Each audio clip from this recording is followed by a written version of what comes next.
Hola, ¿qué pasa, Ego Crew? Hoy cubriremos el misterioso caso de Chris Kremers y Lisanne Froome.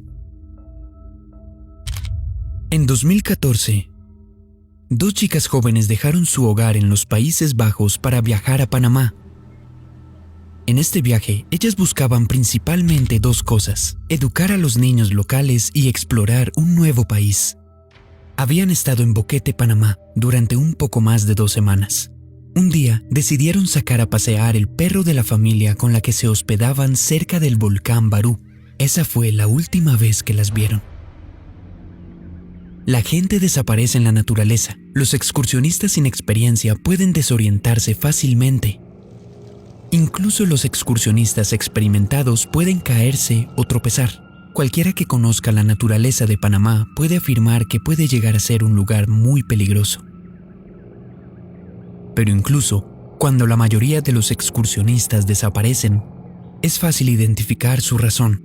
Sus lesiones pueden identificarse fácilmente y el rastro que dejaron ayuda con la investigación. Las circunstancias de Chris Kremers y Lisanne Froome son mucho más confusas. Incluso 6 años después, todavía no hay respuestas claras sobre lo que sucedió y por qué sucedió. Veamos qué fue lo que pasó. El 15 de marzo de 2014, Chris, de 21 años, y Lisanne, de 22, abordaron un avión en Ámsterdam, su país natal. El destino del viaje, Costa Rica. Desde Costa Rica, las chicas viajarían a Bocas del Toro en Panamá. Y luego tomarían un bote a Isla Colón. Allí pasaron 2 semanas aprendiendo español y visitando lugares turísticos. Era el comienzo de su anhelado y esperado año sabático, el cual habían planeado por más de 1 año. Aunque habían ido a la misma universidad, se conocieron mientras las dos trabajaban en un restaurante en Amersfoort.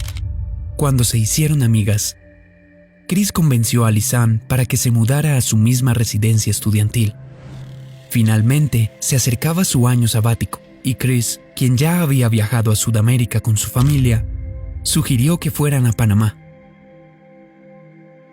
No solo podrían pasear y nadar, 2 cosas que las dos disfrutaban hacer, sino que también podrían aprender español y realizar un voluntariado en escuelas locales. Además, sus amigos y familiares habían donado dinero para comprar juguetes y suministros que Chris y Lisanne le planeaban llevar a los niños en Panamá. Llegaron a Boquete el 29 de marzo, pues tenían programado ofrecerse como voluntarias en una escuela desde el 1 de abril. Sin embargo, sus planes cambiaron al recibir un correo electrónico el 26, postergando su fecha de inicio de voluntariado 1 semana, pues no podían acomodarlas esa semana en las residencias designadas. Estaban devastadas. A pesar de que solo era 1 semana de retraso, ambas chicas tomaron ese cambio con mala actitud. Luego de ir a la escuela y hablar sobre su retraso, Lisanne le envió un mensaje de texto a sus padres: "Estoy realmente muy decepcionada". Luego de ser rechazadas por la escuela, se dirigieron a un suburbio de Boquete, Alta Boquete, donde se encontraron con su familia anfitriona. Su anfitriona era Miriam Guerra, quien frecuentemente recibía a estudiantes internacionales en una casa especial para ello.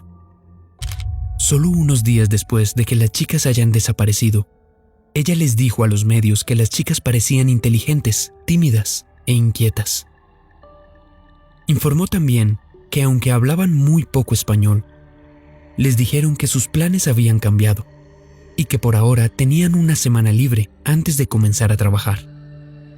Ellas le preguntaron a Miriam por lugares y actividades que les recomendara, pero no le hicieron mucho caso. Fueron a la escuela de español en la que habían estudiado y preguntaron por planes para hacer. Luego, juntas organizaron unos días de turismo, caminatas y diversión.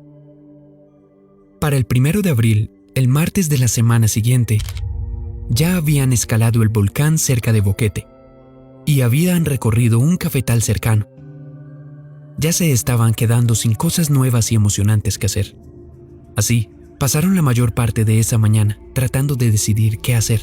Finalmente, decidieron caminar por el Camino del Pianista, un camino popular y frecuentado por paseadores de perros en Panamá. Aquí es donde las cosas comienzan a ponerse un poco confusas. Las publicaciones en Facebook de la mañana del 1 de abril de Lisanne y Chris indican que planeaban caminar por la ciudad ese día. Sin embargo, Chris le envió a su novio un mensaje de texto que decía que estaban planeando ir a caminar por la montaña. Esta pequeña inconsistencia se explica fácilmente. Sus planes cambiaron. Un conductor de taxi dijo que dejó a las chicas al comienzo del sendero poco después de la 1:30 p.m. Sin embargo, las imágenes en ambos teléfonos indican que probablemente habían comenzado su caminata alrededor de las 11 a.m. De nuevo, esto puede ser fácil de explicar. El taxista se confundió. En las imágenes de sus teléfonos, las chicas están vestidas para una corta caminata, en camiseta y shorts. Ambas tienen puestas sus mochilas, pero cuando esas mochilas fueron recuperadas semanas después, se encontró que contenían una botella de agua, algunos bocadillos, un pasaporte, sus teléfonos y una cámara digital. Claramente no planeaban estar fuera por más de unas horas. Cuando las chicas no regresaron a casa esa noche, su familia anfitriona estaba preocupada. Miriam dijo que pensaron en ir a Alta Boquete en busca de Chris y Lisanne, pero decidieron darles el beneficio de la duda. Eran jóvenes, tal vez salieron en la noche a divertirse. Las alarmas empezaron a activarse el 2 de abril, cuando no se presentaron a una cita previamente pactada con un guía turístico. El guía turístico contactó a la familia anfitriona, quien confirmó que las chicas nunca habían llegado a casa la noche anterior. Luego, el guía contactó a la escuela de español, y fue la escuela la que finalmente contactó a los padres de Lisanne y de Chris, y a la policía. La búsqueda no comenzó hasta el 3 de abril. Para el 6 de abril no habían señales de ninguna de las dos. Sus padres reclutaron detectives en los Países Bajos y juntos volaron a Panamá. A pesar de una recompensa de $30,000 y una búsqueda de 10 días, pasarían meses antes de que se volviera a saber de ellas. Se habían ido. Desaparecieron sin dejar rastro en un país extranjero. Sus padres estaban abatidos. ¿Se acababan de perder? ¿Se habían encontrado con un animal peligroso? O lo más aterrador de todo, ¿se habían encontrado con una persona peligrosa? 10 semanas después de que emprendieran su desafortunada caminata, una mujer local apareció en la estación de policía de Boquete con informes de una misteriosa mochila azul. Ella dijo que la había encontrado en la orilla de un río cerca de Alto Romero. Este está a casi 5 millas del Sendero Pianista y a más de 10 millas de donde se estaban alojando en Boquete. La mochila fue rápidamente identificada como la mochila de Lisanne. La mujer había estado en ese mismo lugar un día antes y no había visto la mochila, lo que llevó a los investigadores a creer que la habían movido la noche anterior. Sin embargo, cuando llegaron al lugar y observaron la mochila, esta y su contenido estaban secos, a pesar de que había estado lloviendo fuertemente durante semanas. Existía la suposición de que las habían movido desde el lugar junto al río. No solo estaba seca, sino que parecía nueva. Esto parecía imposible, teniendo en cuenta que aparentemente la mochila había estado en la húmeda selva panameña durante más de 70 días. El contenido dentro de ella parecía estar intacto, aunque los elementos ofrecían pocas pistas sobre lo sucedido. La mochila contenía 2 sostenes, 2 pares de gafas de sol, una botella de agua, 2 teléfonos celulares, una cámara digital, una tarjeta de seguro médico perteneciente a Chris y un pasaporte perteneciente a Lisanne. También había una pequeña cantidad de dinero. ¿Por qué se habían molestado en poner el pasaporte de una de ellas y la tarjeta de seguro de la otra? ¿Por qué sus sostenes estaban cuidadosamente doblados en la parte superior de la mochila? Lo que no estaba dentro de la mochila era igual de confuso. Ellas tenían una brújula, un banco de energía solar y un cuchillo. Ninguno de estos artefactos estaban dentro de la mochila. La policía también notó que faltaba una llave. Seguramente tenían que haberse llevado la llave de su habitación. Cuando la policía cargó los teléfonos y descargó las imágenes de la cámara digital, comenzaron a darse cuenta de que la mochila era la pieza menos confusa de este caso. Las llamadas a los servicios de emergencia comenzaron justo después de las 4:30 p.m. Primero, alguien intentó llamar al 112. Esta es la versión holandesa del 911. Fuera de los Países Bajos, debe redirigirse a los servicios locales de emergencia. Lisanne y Chris no tenían señal, por lo que la llamada nunca se conectó. Luego intentaron llamar al 911, lo que también debería haberlas redirigido a los servicios locales de emergencia. Nuevamente, la llamada nunca salió. Los datos tomados de los teléfonos muestran que luego estos fueron apagados y permanecieron así por más de 14 horas. El 2 de abril, las llamadas comenzaron nuevamente. Cada 1 o 2 horas se realizó una llamada al 112 o al 911, utilizando el teléfono de Chris o Lisanne. Ninguna de estas llamadas fue exitosa, excepto la primera llamada esa mañana, realizada justo antes de las 7 a.m. El sol habría estado rozando la cima de las montañas cuando se conectaron al 122 por un momento, antes de que se cortara la llamada y volvieran a apagar el celular. Cuando usaron el teléfono de Chris para llamar al 112 nuevamente a las 8:14 a.m., quienquiera que marcara el número tomó una captura de pantalla.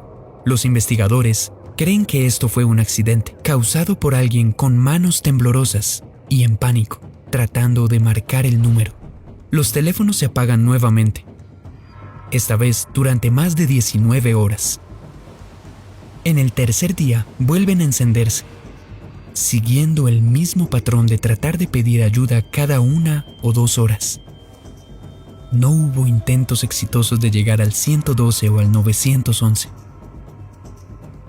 Ni siquiera por la mañana. En total, hicieron casi 80 llamadas. Para el cuarto día, las llamadas son cada vez menos. En el quinto día, el teléfono de Lisanne murió. Sin embargo, el teléfono de Chris continuó encendiéndose y apagándose hasta el 11 de abril, aunque, según muestra la extracción de datos, su batería estaba al 50% cuando salieron de boquete. Entre el 7 y el 10 de abril, el teléfono de Chris estaba completamente apagado. Se encendió nuevamente a las 10:51 a.m. del 11 de abril y se apagó nuevamente a las 11:51 a.m. Nunca más se volvió a encender. Es difícil saber cuál de las chicas estaba haciendo estas llamadas, o si era alguna de ellas. Sin embargo, hubo un detalle que hizo que la sangre del investigador se enfriara. El teléfono de Lisanne murió el día 5. La próxima vez que se usaría un teléfono fue, por supuesto, el teléfono de Chris. Sin embargo, quien intentaba usar el teléfono de Chris no sabía la contraseña. Hasta el 5 de abril, quien había estado usando el teléfono de Chris sabía su contraseña y la ingresaba correctamente cada vez que encendía el teléfono para intentar comunicarse con los servicios de emergencias. De repente, el 6 de abril, hubo varios intentos de ingresar una contraseña incorrecta. El código correcto nunca volvió a ser ingresado hasta que se apagó el teléfono para siempre, el 11 de abril. A pesar de que se ingresaron códigos incorrectos docenas de veces en los días intermedios. También, en 2014, todos los smartphones tenían una opción que le permite a alguien hacer una llamada de emergencia, incluso si no conoce el PIN. Si hubiera sido Lisanne quien estaba intentando pedir ayuda a pesar de que Chris ya no estuviera,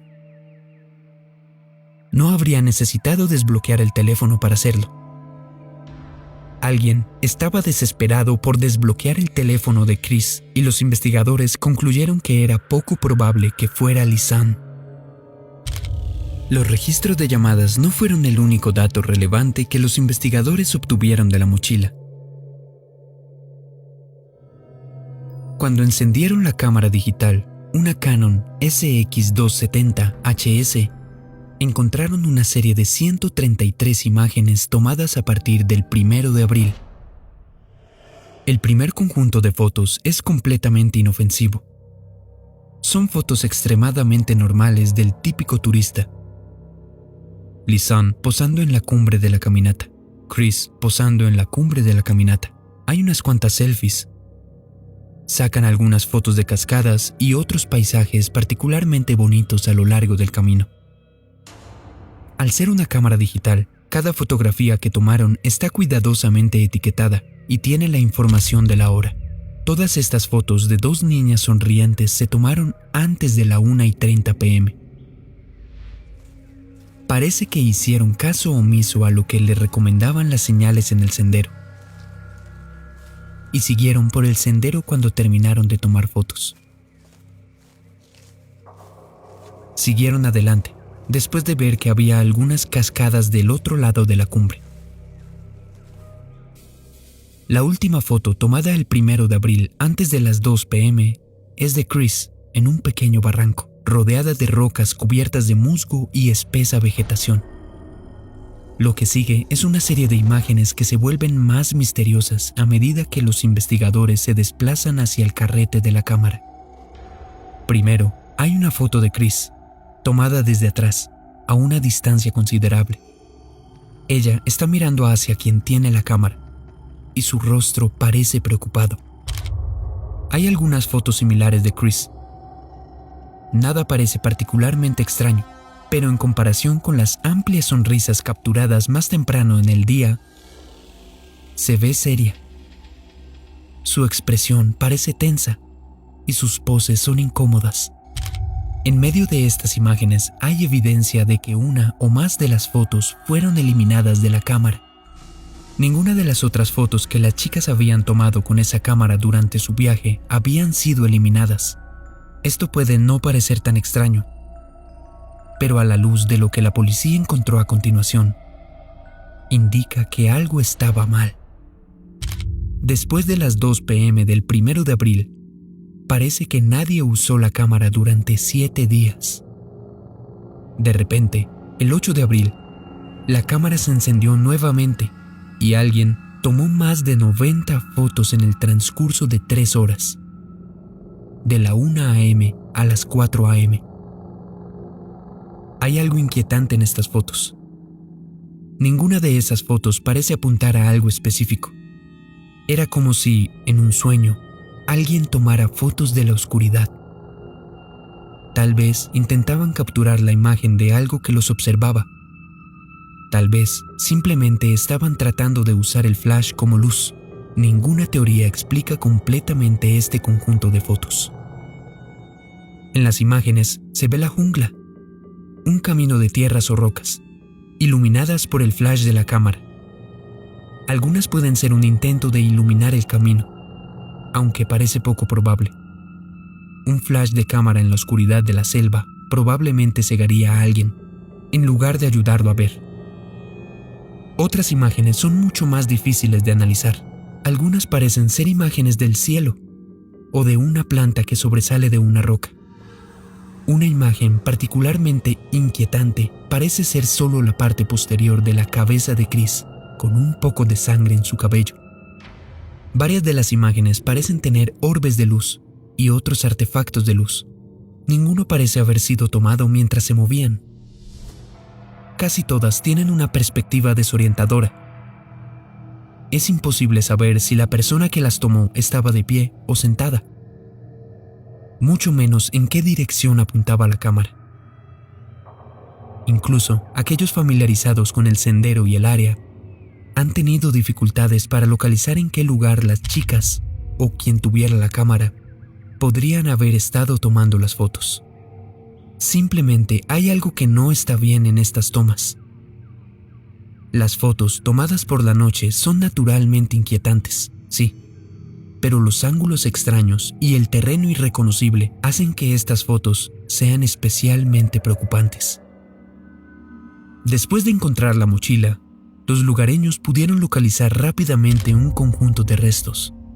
Para el 19 de junio de 2014, todo lo que se encontraría de Chris Kremers y Lisanne Froon estaba ubicado a lo largo del mismo río donde se encontró la mochila de Lisanne. En total, se recuperaron 33 huesos, junto con un par de shorts y un zapato de cada una de las estudiantes. El hallazgo más escalofriante fue el pie izquierdo de Lisanne. Fue hallado aún cuando estaba dentro de su bota, con los cordones amarrados. Los investigadores notaron que el corte que había tenido en el tobillo de la pierna estaba limpio. Debido a la falta de sangre, era probable que sucediera después de que Lisanne ya estaba muerta. Cerca del zapato se encontró un trozo de piel de Lisanne enrollado en una bola. El otro descubrimiento notable fue la mitad de un hueso pélvico. Sería identificado como el hueso pélvico de Chris. Si bien todos los huesos de Chris parecen haber sido limpiados y blanqueados por el calor del sol, los restos de Lisanne mostraron menos descomposición. Ninguno de los restos proporcionó mucha información sobre lo que sucedió a la pareja, especialmente porque los huesos estaban muy dispersos. La historia oficial es que Chris Kremers y Lisanne Froon cayeron a su muerte cruzando un puente de monos durante su caminata. Un puente de monos es un puente endeble hecho de 3 cables del que, sin duda, parece muy fácil caerse. Pero no hay evidencia de que las chicas hayan llegado a esta parte peligrosa del camino. Desde entonces, los investigadores han modificado esta historia, diciendo que tal vez Chris se cayó, ya sea desde el puente o al intentar escalar la pared del barranco, capturado en sus imágenes. Esto habría sucedido a media tarde del 1 de abril. Chris aguantó hasta el 5 o 6 de abril. Ambas chicas pidieron ayuda, pero fue en vano. Chris falleció o cayó en coma. Para el 8 de abril, Lisanne estaba desorientada y desesperada. Solo quedaban unas pocas horas de duración de la batería en el teléfono de Chris. Ella no sabía la contraseña. Todo lo que pudo hacer fue tomar una foto de Chris, muerta o moribunda, y de los alrededores con la esperanza de poder llevar la búsqueda y el rescate de regreso a su cuerpo, y caminar hasta que pudiera obtener mejor señal. Fue simplemente un accidente de senderismo, en gran parte por culpa de las propias niñas, que pasaron la parte segura del sendero y entraron en la selva de Panamá. Esta teoría no explica el exceso de imágenes tomadas entre la 1 a.m. y las 4 a.m. Los lugareños también afirman que es muy difícil perderse en el área, ya que hay una red de senderos bien señalizados. Además, muchos que conocían a las chicas también afirman que nunca serían tan estúpidas como para intentar cruzar el puente de los monos por su cuenta. La explicación genera más preguntas que respuestas. ¿Cómo apareció la mochila de Lisanne seca y perfectamente conservada en la orilla de un río, a 10 millas de distancia? Más tenebroso aún, ¿quién borró la imagen en su cámara? ¿Y quién estaba tratando de desbloquear el teléfono de Chris sin descanso durante 5 días? ¿Por qué dejaron de tomar fotos durante 7 días?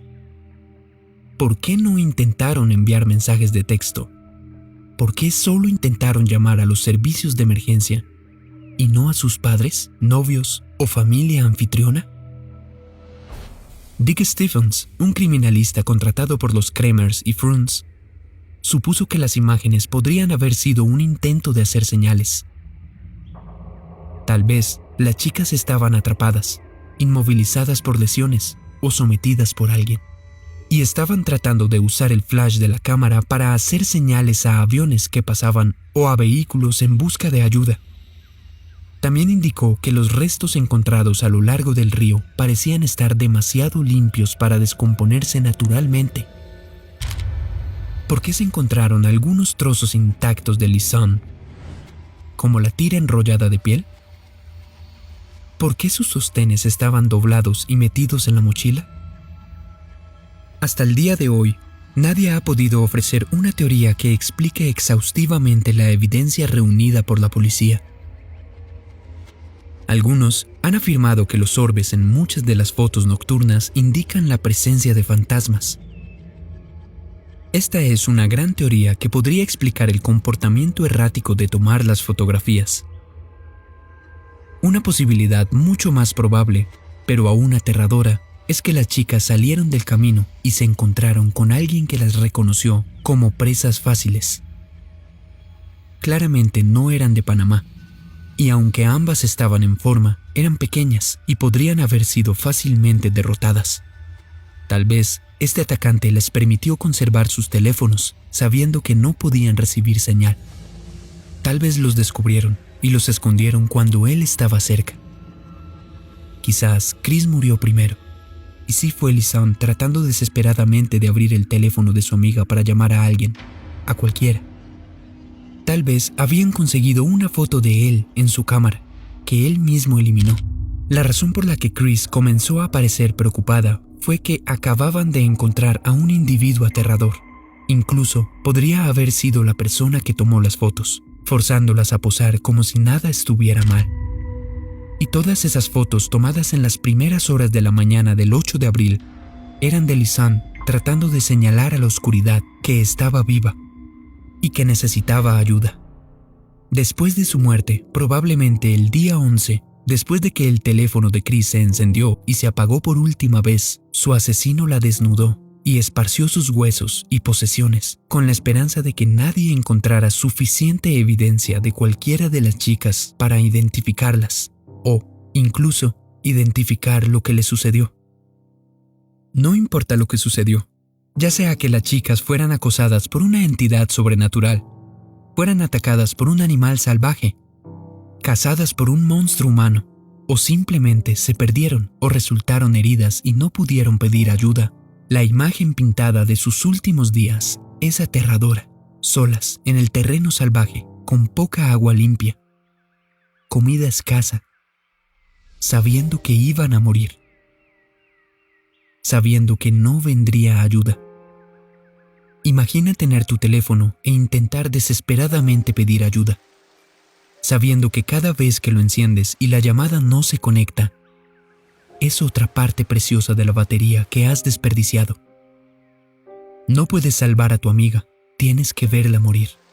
Ni siquiera puedes desbloquear su teléfono para intentar llamar a tus padres.